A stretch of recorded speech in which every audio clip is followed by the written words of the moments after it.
योगिनोऽयं हृदः कोशे प्रणिधानेन निश्चला ज्योतिरूपं प्रपश्यन्ति तस्मै श्रीब्रह्मणे नमः। कालात् पराय कालाय स्वेच्छया पुरुषाय च गुणत्रयस्वरूपाय नमः प्रकृतिरूपिणे।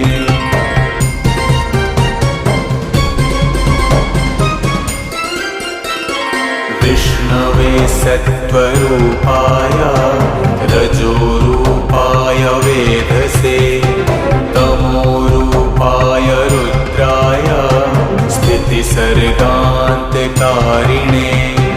नमो नमः स्वरूपाय पंचबुद्धीन्द्रिया